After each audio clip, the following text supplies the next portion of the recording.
Bonjour, c'est Cyril encore. On est le 26 septembre 2023. Alors, je viens sur la tempête aujourd'hui encore et je viens proclamer le retour de notre Seigneur Jésus-Christ. Amen et alléluia, soyons tous bénis, soyons remplis de sa joie. Amen. Alors, ce matin, j'ai apporté une vidéo sur restauration à la condition initiale, c'est-à-dire la restauration de l'Église de Jésus-Christ telle que notre Dieu l'a conçue. Amen. Alors, je disais que hier, qui était le jour du Yom Kippour, j'ai reçu le 1357. Alors, dans la concordance grecque, et puis c'est ça qui est la restauration à la condition initiale. Et le 1357, quand on va dans la concordance en hébreu, ça veut dire les sauterelles. Amen. Alors, je viens aussi apporter une vidéo sur le 1357 dans la concordance en hébreu. Alors, le Seigneur est en train de nous dire qu'on est dans le temps où l'Église est restaurée à sa condition initiale, où les choses marchent telles que notre Dieu l'avait prévu, parce qu'on est dans le timing, on est dans le temps où la lumière de Dieu vient balayer les ténèbres sur la terre, évacuer tout ce que les hommes ont mis, amen, conduit par les œuvres des ténèbres, n'est-ce pas? Et on est dans le temps où la véritable Église est en train de s'élever à la gloire de notre Dieu. Alors que cette Église est en train de s'élever à la gloire de notre Dieu, Dieu nous informe aussi que tous ceux-là qui refusent de marcher selon les conditions du Père, ils seront tout simplement engloutis par le système du dragon. Et du système du dragon, amen, il est dit que beaucoup de sauterelles sortiront de là. Alors, nous allons lire dans Apocalypse 9 et les versets, certains versets dans Apocalypse 9. Donc, dans Apocalypse 9, c'est dit, le cinquième ange sonna la trompette et je vis une étoile qui était tombée du ciel sur la terre. La clé du puits de l'abîme lui fut donnée. Il ouvrit le puits de l'abîme et il monta du puits une fumée, comme la fumée d'une grande fournaise. Et le soleil et l'air furent obscurcis par la fumée du puits. De la fumée sortirent des sauterelles qui se répandirent sur la terre, et il leur fut donné un pouvoir comme le pouvoir qu'ont les scorpions de la terre. Il leur fut donné de ne point faire du mal à l'herbe de la terre, ni à aucune verdure, ni à aucun arbre, mais seulement aux hommes qui n'avaient pas le sceau de Dieu sur le front. Il leur fut donné non de les tuer, mais de les tourmenter pendant 5 mois. Et le tourment qu'elles causaient était comme le tourment que cause le scorpion quand il pique un homme. En ces jours-là, les hommes chercheront la mort, ils ne la trouveront pas. Ils désireront mourir, et la mort fuira loin d'eux. Ces sauterelles ressemblaient à des chevaux préparés pour le combat. Il y avait sur leur tête comme des couronnes semblables à de l'or, et leurs visages étaient comme des visages d'hommes. Elles avaient des cheveux comme les cheveux de femmes, et leurs dents étaient comme des dents de lion. Elles avaient des cuirasses comme des cuirasses de fer, et le bruit de leurs ailes était comme le bruit de chars à plusieurs chevaux qui courent au combat. Elles avaient des queues semblables à des scorpions et des aiguillons, et c'est dans leur queue qu'était le pouvoir de faire du mal aux hommes pendant 5 mois. Elles avaient sur elles comme roi l'ange de l'abîme, nommé en hébreu Abaddon et en grec Apollyon. Le premier malheur est passé, voici, il vient 2 malheurs après cela. Donc voilà, alors, en donnant le 1357, même dans la concordance hébreu, on est renvoyé aux sauterelles. Mais les sauterelles, telles que décrites, comme on vient de lire, sortent d'une fumée. Amen. Et j'ai eu le temps de trouver la référence je dis, un lien à cela dans le livre d'Enoch. C'est un livre que beaucoup de gens ne lisent pas ou bien n'ont pas lu, mais c'est un livre que notre Seigneur Jésus-Christ lisait, parce que Jude, qui est le demi-frère à Jésus, en parle. Amen. Jude a un seul chapitre. Quand on lit, Jude fait allusion au livre d'Enoch. Donc, c'est comme ça qu'on sait que Jésus-Christ le lisait, et le livre était disponible dans leur temps. Donc, entre-temps, on a été privé de cela, mais c'est en ligne. Alors, quiconque fait les recherches va trouver tous ces trésors-là. Amen, que Dieu a préparé pour chacun de ses enfants. Et puis, donc voilà, et je vous encourage de lire ce livre parce que ça va vous ouvrir les yeux et ça va vous ouvrir l'esprit à beaucoup de choses. Alors, il paraît que le livre avait disparu et ils l'ont retrouvé dans l'église de l'Éthiopie. Et de l'Éthiopie, c'est revenu en Angleterre. Et de l'Angleterre, c'est comme ça que ça a repris encore fait le tour du monde. Donc, ça a quitté l'Éthiopie, je pense, une copie a quitté l'Éthiopie, je ne sais pas si au 14e ou au 15e siècle. Amen. Et c'est comme ça que l'Occident était au courant de ce livre-là. Et puis bon, et finalement, ils ont encore gardé ça, caché ça loin du peuple. Mais Dieu merci qu'on peut lire le livre. Et dans le livre d'Enoch, à son chapitre 15, Dieu faisant des reproches aux anges qui sont venus se marier avec les filles sur la terre, Dieu leur a dit, au verset 6, nous sommes au chapitre 15, verset 6, Dieu leur a dit, « Mais vous, vous avez été créés de purs esprits dès le commencement. Vous possédez une vie éternelle. Vous n'êtes point sujet à la mort.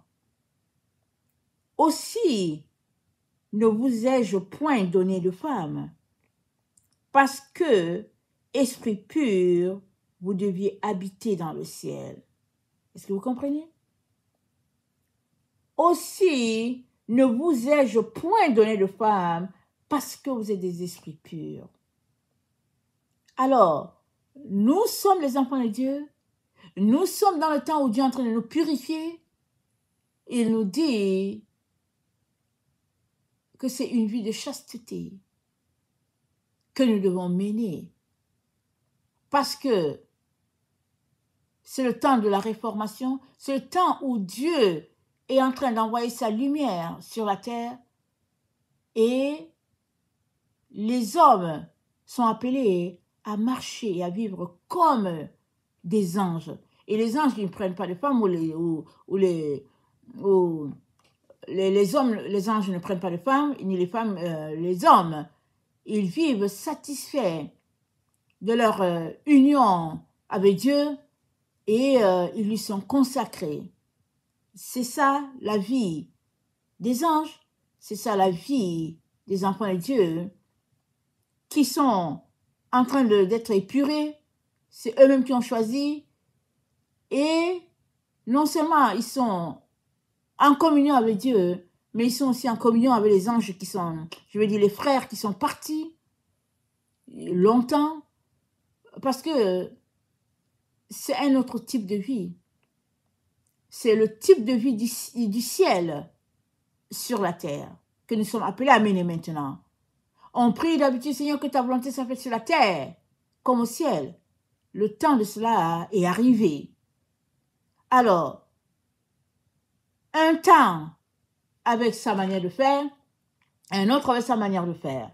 Donc, on est dans le temps où tout doit être purifié à la gloire de notre Dieu, parce que la Bible dit, la terre sera remplie de la connaissance de Dieu comme l'eau qui couvre le fond de la mer. Une eau pure, une eau limpide, c'est ça qui est dit. Alors, si tu es ici et que tu aimes ton Dieu, il est important que tu marches en direction du plan de Dieu. Tu veux le ciel, les choses du ciel, alors affectionne-toi les choses d'en haut. Colossiens 3, le verset 3. Laisse les choses de la terre à ceux qui sont de la terre. Et toi, affectionne-toi des choses qui sont d'en haut. Alors, Dieu reproche, il a fait le reproche aux anges parce qu'ils ont été faits. Il dit, attendez, aussi ne vous ai-je point donné de femme parce que, esprit pur, vous deviez habiter dans le ciel. Et il dit, et maintenant les géants qui sont le prix du commerce de l'esprit et de la chair seront appelés sur la terre des mauvais esprits. Et leur demeure sera sur la terre. Ils procréeront à leur tour de mauvais esprits, parce qu'ils tiennent parce qu'ils tiennent au ciel par un côté de leur être, parce que c'est des saints vigilants qu'ils tirent leur origine. Ils seront donc de mauvais esprits sur la terre, et on les appellera esprits de mal. La demeure des esprits célestes est le ciel, mais c'est la terre qui doit être la demeure des esprits terrestres qui sont nés sur la terre. Les esprits des géants seront comme des nuages qui apportent sur la terre les fléaux de toute espèce, la peste, la guerre, la famine et le deuil. Ils ne boiront ni ne mangeront, invisibles à tous les regards. Ils s'insurgeront encore entre les hommes et les femmes, parce qu'ils ont reçu la vie dans les jours de destruction et de carnage. Donc, voilà, c'est dit que les géants, là, quand ils meurent, ils ne vont pas au ciel. Puisque Dieu a dit, niet, vous ne venez pas, parce que Dieu n'a pas conçu une race hybride comme ça, n'est-ce pas? Il n'a pas conçu une race hybride. Et c'est dit, ils s'insurgeront entre les hommes et les femmes, et on dit, quand ils meurent, c'est dit, leurs esprits sont comme les nuages qui apportent sur la terre fléaux, toute espèce de fléaux, peste, guerre, famine. C'est comme des nuages. Et si on va plus loin, ces nuages-là sont des nuages sombres. Parce que c'est ça qui est dit dans Apocalypse 9, c'est dit, et il ouvrit le puits de l'abîme et il en monta du puits une fumée comme une fumée de grande fournaise. La fournaise, sa fumée, c'est pas blanc, c'est une fumée vraiment sombre. Et si nous voulons juste nous rappeler un peu quand la maladie a été annoncée il y a quelques temps, il y a quelques années, 2-3 ans, ce qui se passait, ça correspond à de la fumée. Parce qu'il y avait,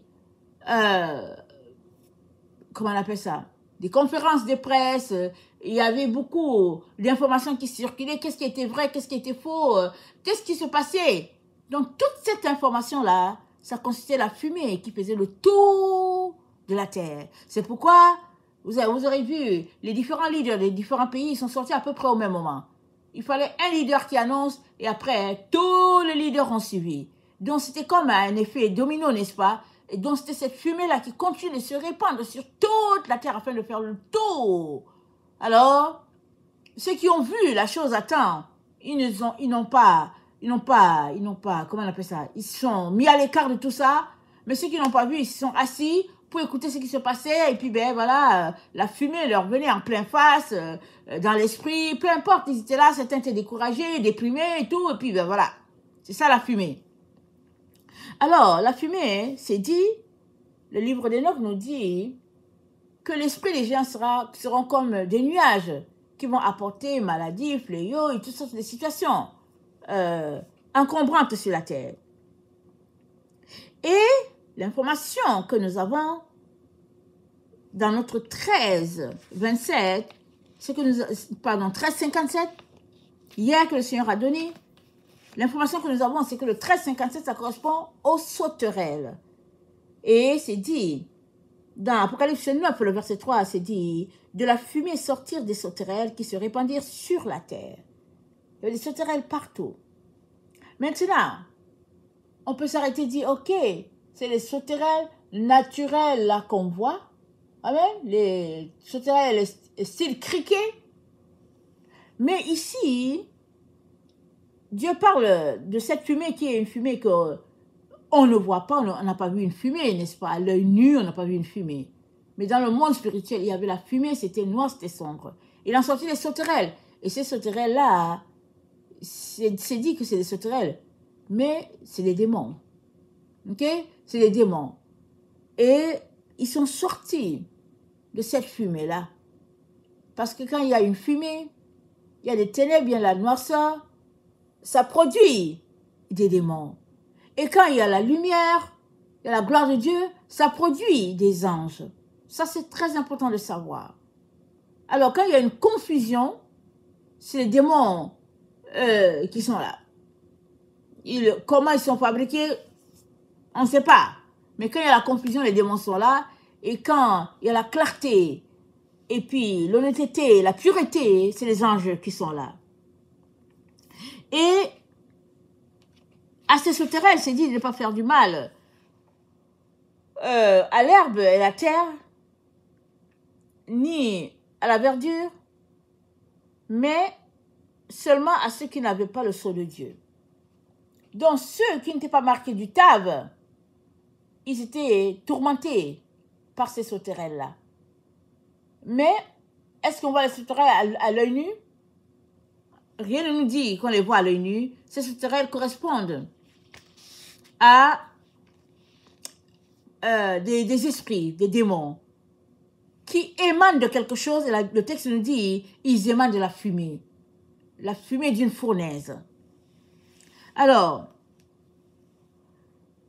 qu'est-ce que Dieu est en train de nous dire ici? Il est en train de nous dire que le monde sera en deux groupes.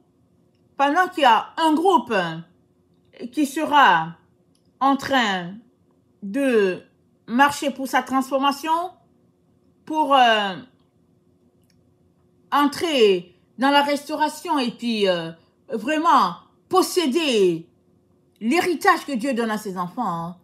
Il y a un autre groupe qui va tout simplement tourner le dos et marcher dans la confusion, dans les ténèbres, cette fumée-là, et puis se retrouver aux prises avec les démons, et puis voilà. Et c'est un peu ce que le Seigneur est en train de nous dire, afin que nous puissions décider si nous sommes encore en train de traîner les pattes, parce qu'on est dans ce temps-là.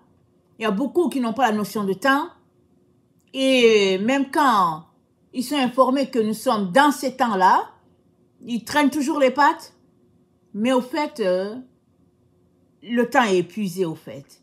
Il n'y a plus le temps. Il n'y a que le temps où Dieu est en train d'exercer son jugement. Ceux qui veulent voir, le voient, et ils décident de se repentir et puis de changer les choses. Mais ceux qui ont toujours quelque chose à dire ou bien qui ne perçoivent pas que c'est ça qui est en train de se passer, ben, ils continuent leur vie. Et un jour, ils vont le réaliser, mais ils vont le réaliser quand ce ne sera plus possible de faire un tour, de changer, parce que ben, ils sont carrément de l'autre côté. Alors, donc dans ce groupe-là, qui se retrouve là où il y a les sauterelles, là où il y a la fumée, du côté de la fumée, et la fumée de la fumée sortent les sauterelles, il est dit que leur esprit est dans le livre d'Enoch, ici dans le livre d'Enoch, le chapitre 66, c'est dit, leur esprit sera tout entier au plaisir, afin qu'ils soient jugés dans leur corps, parce qu'ils ont méconnu le Seigneur des esprits. Amen. Ils sont dans les plaisirs. Et ils subiront ce que les anges déchus subiront. Parce que si tu marches dans les plaisirs sur cette terre, tu es tout simplement en train de perpétuer ce que les anges déchus ont apporté sur la terre. Parce que quand on lit Genèse 6, on est informé que les anges sont venus vers les filles des hommes. C'est la seule partie qu'on a. ils l'ont pris dans le chapitre d'Enoch. Dans le chapitre d'Enoch, ça correspond au chapitre 7. Je vais dire, dans le livre d'Enoch, ça correspond au chapitre 7. Dans notre Bible, ça correspond au chapitre 6. Mais pour avoir la suite, il faut lire tout le livre d'Enoch pour bien comprendre ce qui s'est passé. Et donc, ces anges déchus-là sont venus vers les filles et ils ont appris aux hommes les choses, c'est dit, ils ont découvert des secrets qui ne devraient point être connus. Alors voilà pourquoi ils seront jugés. Et ceux-là qui choisissent plutôt de marcher selon Dieu, Dieu leur demande de marcher dans un esprit de pureté et d'innocence. Parce que ce n'est que comme ça que tu seras gardé loin de la voie de ces anges déchus-là. Alors on peut dire, ah oui, c'est vraiment dommage. Ce n'est pas les hommes qui ont cherché, c'est les anges déchus qui sont venus corrompre la race humaine. C'est comme ça la vie. Souvent tu te retrouves à marcher, à subir des choses que ce n'est pas toi qui as planté, mais tu subis. Mais est-ce pour autant que tu restes dedans? Non. Quand tu peux sortir de là, tu sors, tu dis que ok, c'est pas moi qui ai mis ce désordre-là, je ne veux pas marcher dedans. Et c'est ça que Dieu nous demande, de ne pas marcher dans ce qui a été semé par les anges déchus. Et lui, il nous a donné le Saint-Esprit pour nous aider. C'est ça qu'il est en train de nous dire. Voilà pourquoi la Bible nous dit que nous ne combattons pas contre la chair et le sang, mais c'est contre les principautés, les autorités, les dominations dans les lieux célestes. Et c'est quel lieu céleste? Ce n'est pas dans le ciel là où se trouve Dieu, mais c'est les lieux célestes en hauteur. Ils se placent là et puis ils assurent le combat afin d'empêcher les enfants de Dieu d'avoir la lumière, de percevoir la lumière, de changer. Mais si tu décides de te battre et demeurer dans l'intimité avec ton Seigneur, lisant ta Bible, priant, jeûnant, Dieu va t'aider à sortir de là. Amen. Alors, dans notre texte, notre chiffre qui est le 1357, nous renvoie aux sauterelles et on voit aussi que Apocalypse 9, le verset 17 nous en parle, ça dit « Et ainsi je vis les chevaux dans la vision, et ceux qui les montaient, ayant des cuirasses couleur feu, d'hyacinthe et de soufre.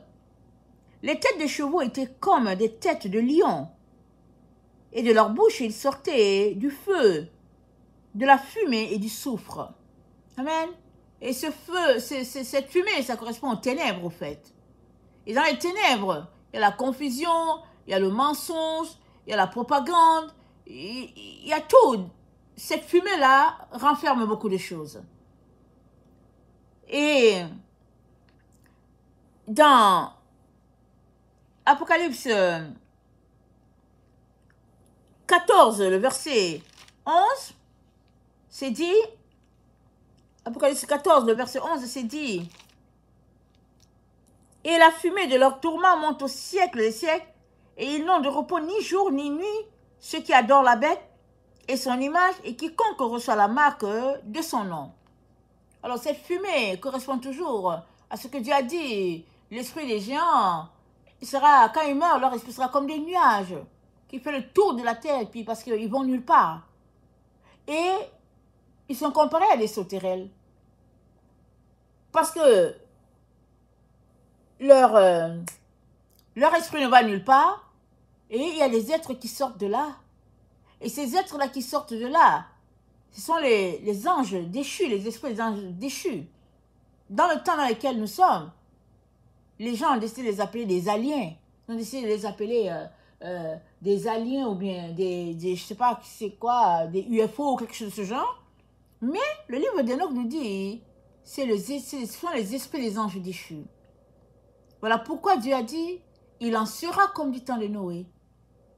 Alors si on n'a pas la connaissance qu'il y a un livre d'Enoch qui parle de ça, on va juste penser que le temps de Noé, Les gens mangeaient, buvaient, se mariaient. On va juste penser que c'est ça et on s'arrête là. Mais si on a le livre d'Enoch, on va comprendre que les gens sont comportés dans les plaisirs et Dieu a détruit par le déluge. Et Enoch a été préservé, Noé a été préservé parce que lui, il ne marchait pas dans leur voie. Il ne faisait pas ce que les gens faisaient. Il n'était pas dans les plaisirs. Il était loin de là. Alors, quand la Bible nous dit, il en sera comme du temps de Noé, la Bible est en train de nous dire, les habitants de la terre vont s'éclater dans toutes sortes de plaisirs, comme les gens faisaient du temps de Noé. Et quand les choses vont arriver à leur comble, il y aura destruction. C'est ça que la Bible est en train de nous dire. Maintenant,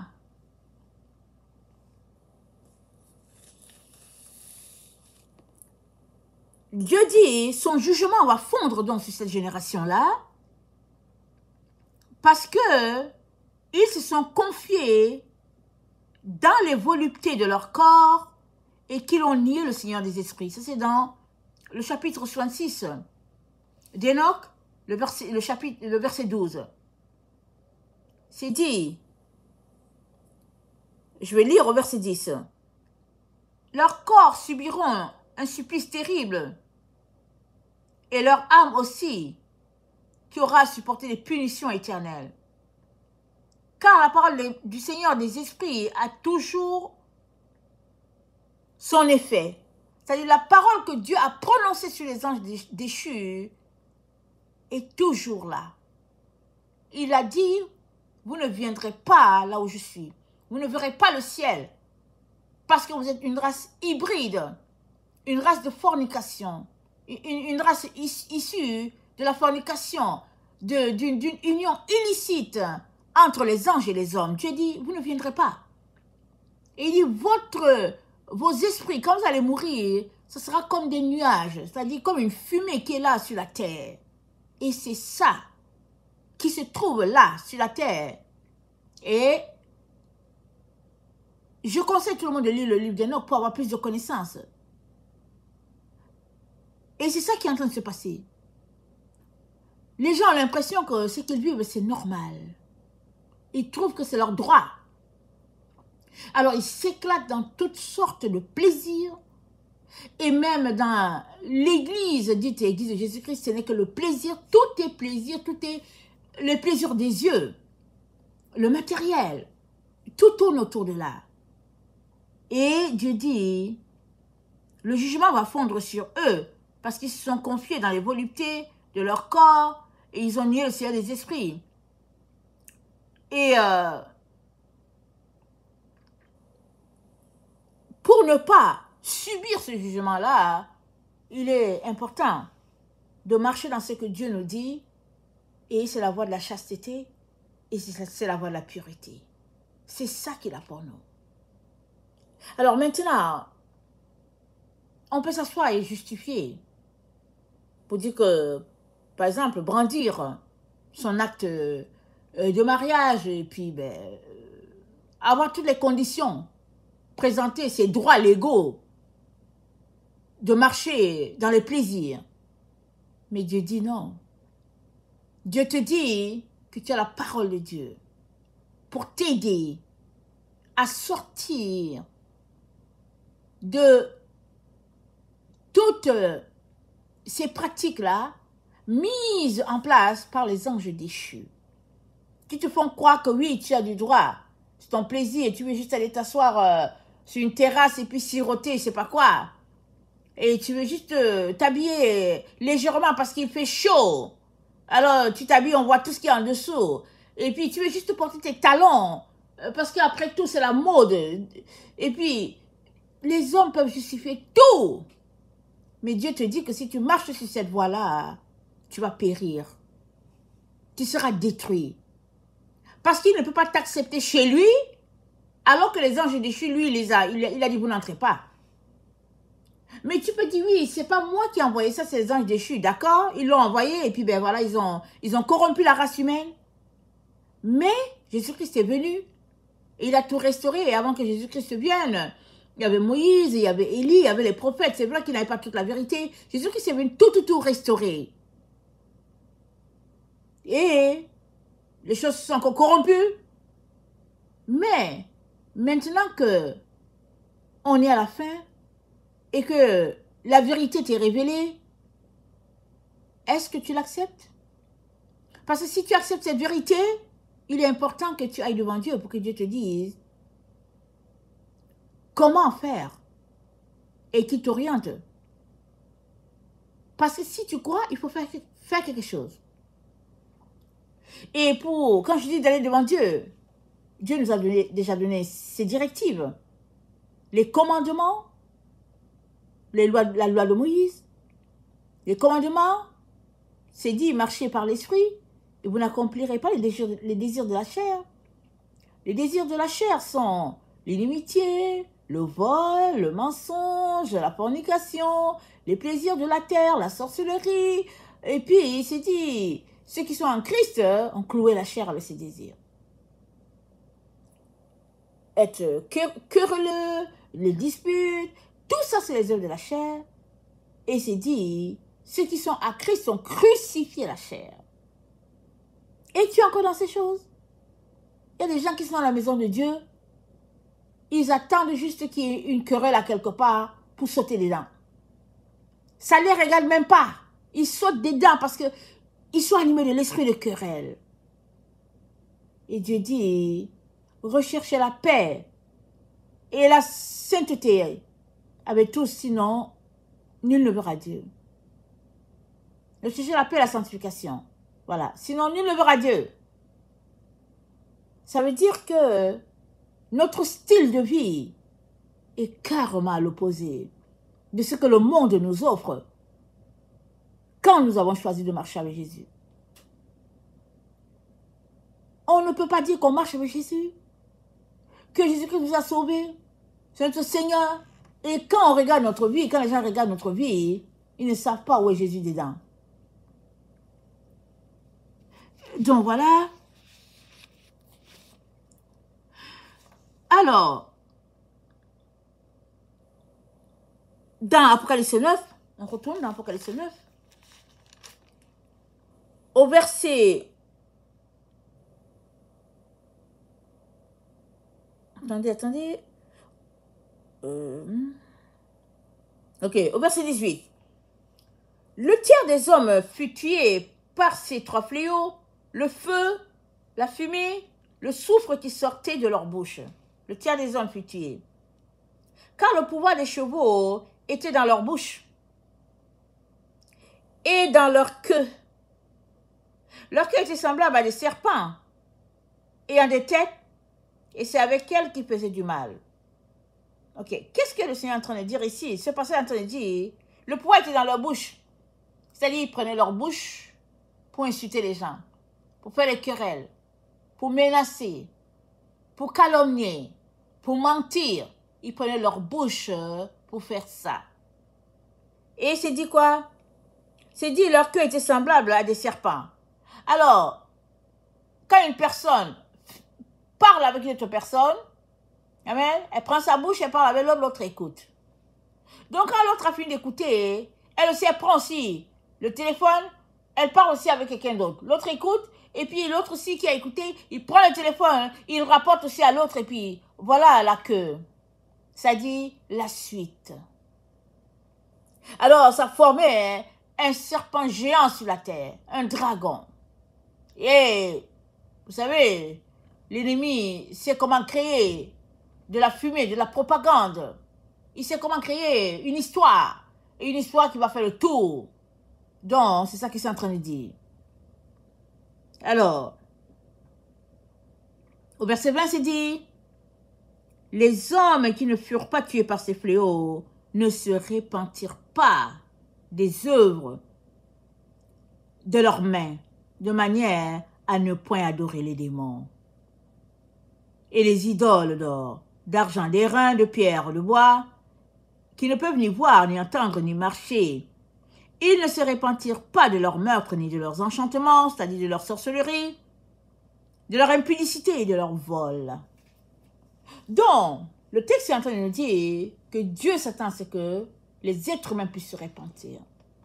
Dieu s'attend à ce que devant cette situation, que tu puisses aller devant Dieu dans les pleurs, les larmes pour dire Seigneur, aide-moi, sauve-moi. Jésus, j'ai besoin d'aide, je ne veux pas périr, viens à mon secours. C'est ça que Dieu attend. Il n'est pas là pour faire la somme de tes péchés, quoique il les connaît. Amen. Dieu connaît tous tes péchés, il connaît toutes tes bassesses, il les connaît. Il veut simplement que tu prennes conscience que tu as besoin de te réfugier en lui, parce que tu ne peux pas t'en sortir. Sauf par Jésus. Sauf si Jésus-Christ est à il vient à ton secours. Sinon, tu ne peux pas t'en sortir. Tu es ici dans une situation de lutte avec les anges déchus. Ils ont corrompu la race humaine et depuis qu'ils l'ont fait, on ne sait pas depuis combien de temps, ça continue. Les conséquences de leurs actes sur la terre. La sorcellerie, ça vient d'eux. Les mensonges, ça vient d'eux. Comment la femme peint ses lèvres, son visage, et puis les fards, et tout ce que les femmes font là sur elles, là, avec les peintures, et puis elles mettent, ils disent, oh, elles sont belles et tout, ça vient d'eux. Parce que tu as été créé à la gloire de Dieu. Ta peau est lisse. Ta peau, Dieu l'a faite pour respirer, non? Mais toi, tu prends ça, tu mets les poudres sur ton visage. Tu vas boucher les pores. Et puis tu trouves que tu es belle. Mais c'est les anges déchus qui ont envoyé ça, afin de montrer aux gens comment ils peuvent insulter Dieu. Mais si tu ne sais pas que ça vient des anges déchus, tu vas te dire, c'est beau. Tu vas mettre du rouge à lèvres, et puis des fards bleus, et puis tu vas mettre de la poudre marron sur toi, et puis ben voilà, et tu te dis que non, mais c'est un maquillage naturel. Et puis tu es là. Mais si tu ne fais pas le maquillage, ça fait quoi? Si tu ne fais pas le maquillage, ça fait quoi? Si tu ne te maquilles pas, ça fait quoi? Ça fait que tu as la peau la plus saine de la terre. Ça fait que tu respires vraiment l'air frais. Ça fait que tu as la gloire de Dieu. Ça fait que tes pores sont bien ouverts, ils peuvent respirer et puis laisser aller l'eau sale qui sort de ton corps. Et puis ça fait que tu es tout simplement agréable à Dieu. Parce que tout en toi est pureté. C'est tout. C'est tout.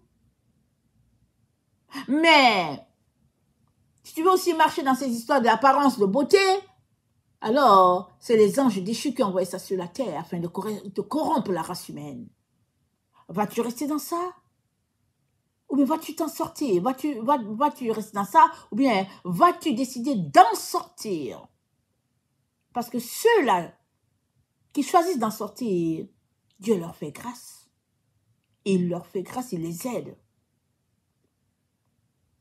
Et ce qui est là, c'est que il faut décider tout de suite. Il n'y a plus le temps, en fait. Les temps sont épuisés. Ils sont épuisés.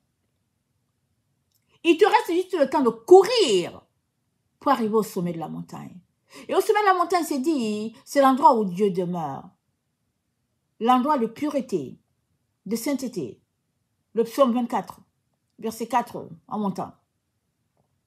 C'est dit, qui montera la montagne de l'Éternel? C'est dit, celui qui a les mains pures. Alors, la pureté, donc, on l'a déjà vu ces derniers temps, on en parle longtemps. Ce n'est pas de choisir certains péchés et de laisser d'autres. La pureté dont il est question inclut la chasteté.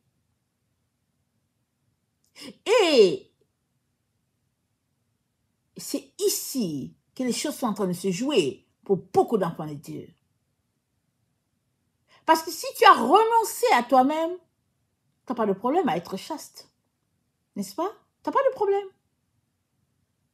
Le tout se joue entre celui qui n'a jamais renoncé à lui et qui dit qu'il est au Seigneur, qui aime le Seigneur, il fait des prédications, il est comme serviteur de Dieu, embauché, c'est-à-dire enregistré comme serviteur de Dieu, et enfant de Dieu, et puis peu importe comment les gens te connaissent comme enfant de Dieu.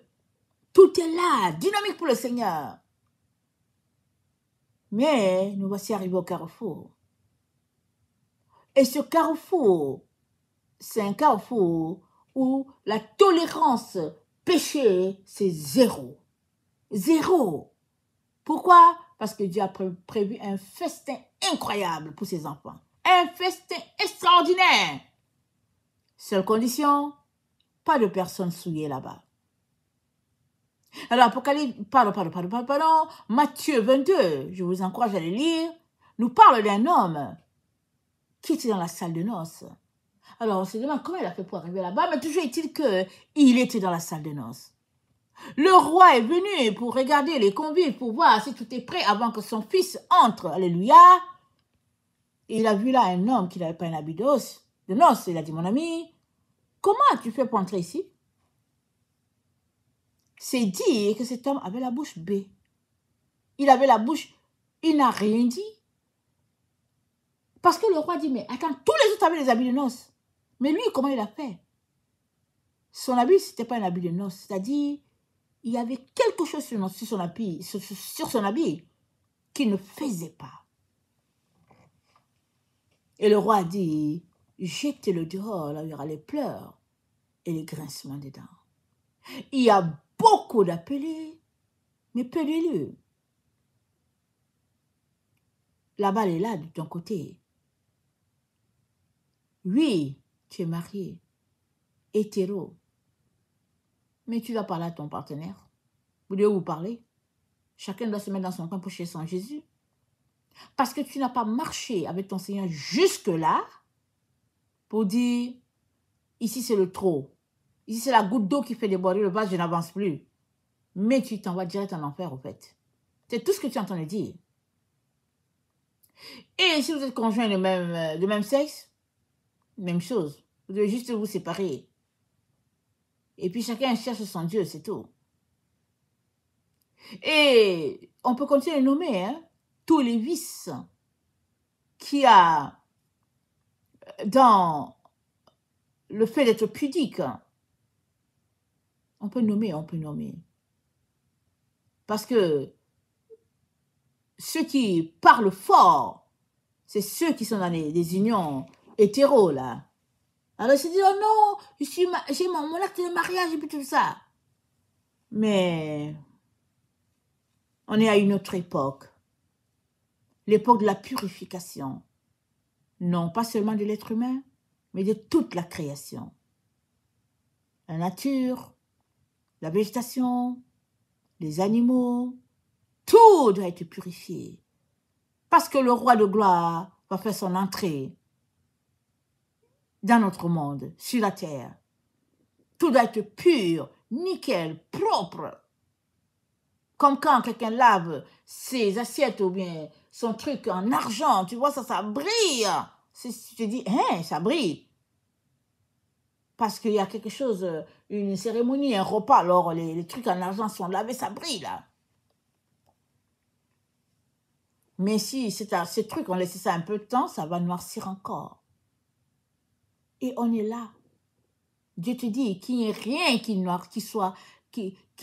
entache ta brillance.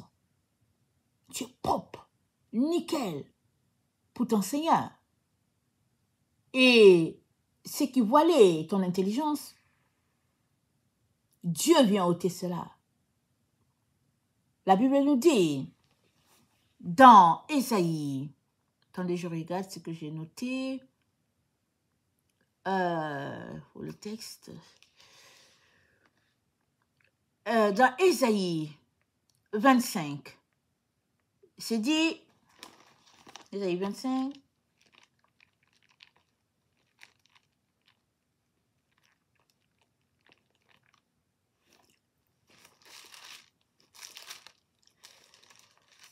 c'est dit, et sur cette montagne, il anéantit le voile qui voile tous les peuples. La couverture qui couvre toutes les nations, il anéantit la mort pour toujours. Le Seigneur l'Éternel essuie les larmes de tous les visages. Il anéantit, il ôte le voile qui voile tous les peuples. Alors, l'humanité a été gardée dans un certain voile et le Seigneur ôte cela. Et qu'on comprenne que nous sommes à lui. Il a payé de sa vie pour nous avoir. Il nous a acquis à un prix précieux. Nous lui appartenons. Pourquoi voulons-nous autre chose? Pourquoi voulons-nous quelqu'un d'autre? Jésus-Christ nous a acquis. Et dans Hébreu 10, au verset 20, c'est dit, je vais lire au 19. Ainsi donc, frères, puisque nous avons, au moyen du sang de Jésus-Christ, libre entrée dans le sanctuaire, par la route nouvelle et vivante qu'il a inaugurée pour nous au travers du voile, c'est-à-dire de sa chair.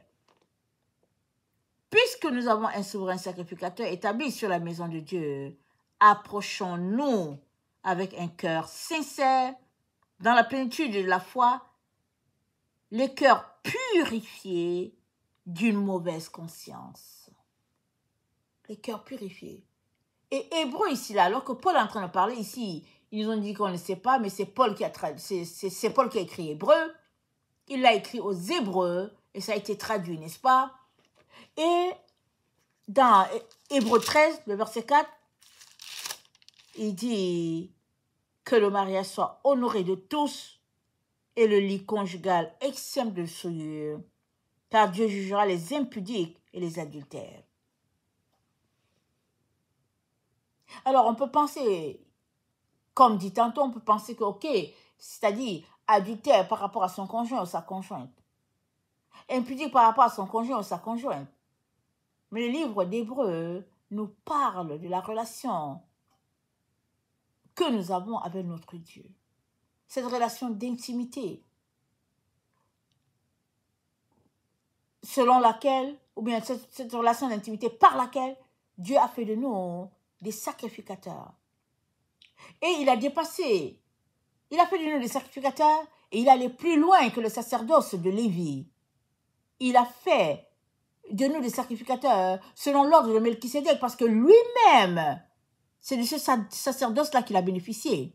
Parce que notre Seigneur Jésus-Christ vient de Juda. Il ne vient pas de Lévi. C'est que Dieu a établi la première alliance, c'était avec Lévi. Et quand Jésus-Christ est venu, il est allé plus loin. Et il a été établi avec un sacerdoce comme celui de Melchisédek. Et c'est ça qui fait que nous sommes sacrificateurs de l'ordre de Melchisédek. Alors, les sacrificateurs à l'ordre de Melchisédek, ils ne vivent pas dans les péchés. Ils ne disent pas que, ok, tout le reste c'est correct, mais celui-ci, là, c'est permis. Non, non, non. Ils sont sacrificateurs de l'ordre de Melchisédek, purifiés, restaurés, amen, marchant dans la lumière, étincelante, à la gloire de notre Dieu. Exactement comme Jésus-Christ. Exactement comme Jésus. Et c'est là que la balle est dans ton camp. Que vas-tu faire? Fais-le vite. Parce que si tu ne décides pas de marcher chaste et pur, tu verras tout simplement que tu es coupé, tout simplement. Et tu verras que tu te retrouves avec l'équipe du dragon, avec l'équipe du serpent. Et quand tu voudras revenir, tu ne pourras pas. Et la Bible nous dit, Ésaü a méprisé, n'est-ce pas, la parole de Dieu. Il a dit à Jacob, tu veux que je fasse quoi avec le droit d'aînesse? Moi, j'ai faim. Et la Bible nous dit, il a pleuré avec larmes. Parce qu'il voulait revenir en arrière. Mais c'était trop tard.